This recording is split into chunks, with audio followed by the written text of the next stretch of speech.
So we do use the Pineapple Academy right now currently for my food service team. What I love about it is I don't have to pull them out of the kitchen for 8 hours to be serve safe trained. We're kind of utilizing that to maybe replace that long-term goal. I also like the fact that if I see somebody that maybe isn't washing their hands properly or, you know, not dressing appropriately, you know, give them that 5-minute, sit down and look at this, and then I'm going to do a competency on that.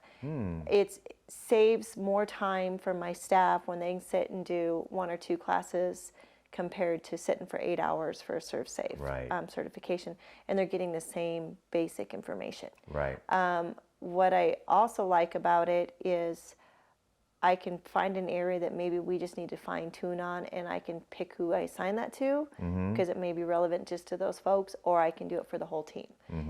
It gives me some flexibility of, and I'm still not pulling them out of my kitchen for 8 hours a day to be trained.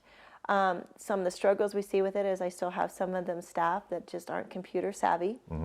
So they have a hard time remembering passwords, how to log in, how to turn the volume up, you know, so you have to kind of handhold to get those folks through some of those.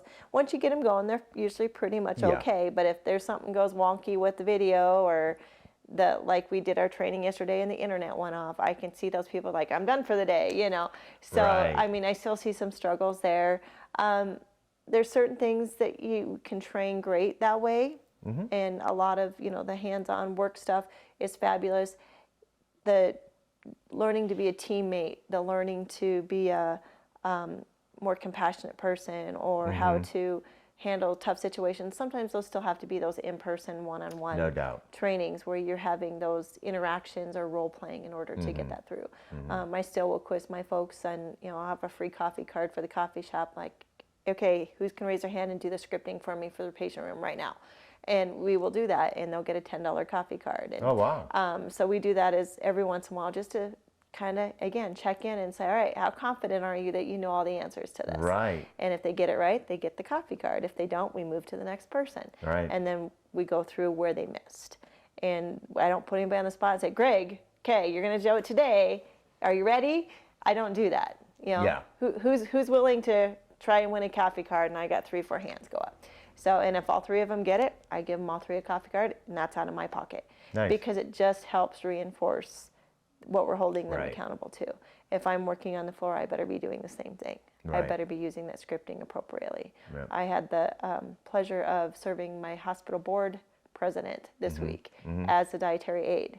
And I went up there, and he likes to visit, and so we were visiting, and I said, okay, I'm going to deliver your tray now, and I'm on duty, so I need to ask your birth date and full name. And he just started laughing. He goes, but don't you know me? I said, I do, but this is part of my job, and I have to ask this. And so he gave it to me, and he got a good chuckle out of it. But it, you know, it doesn't matter how well I know that person, I still need to follow those protocols.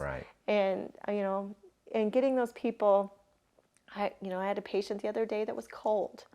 And she's not going to eat when she's sitting there shivering. You know, giving my staff the freedom to say, let me go get you a warm blanket, and showing them where that's at and how to do that. You know, giving them that little extra step so that they're comfortable and confident. You can't teach that in a video. You know, you have to walk them through. But the basic, the hand washing, how to cook certain things, the tasks.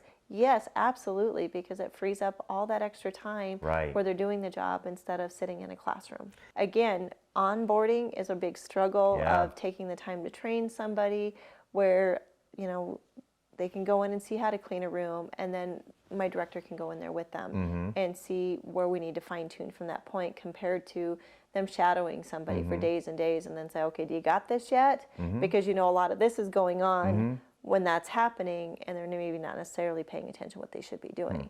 Where the video maybe will keep them a little more focused. So I'm pretty excited about that.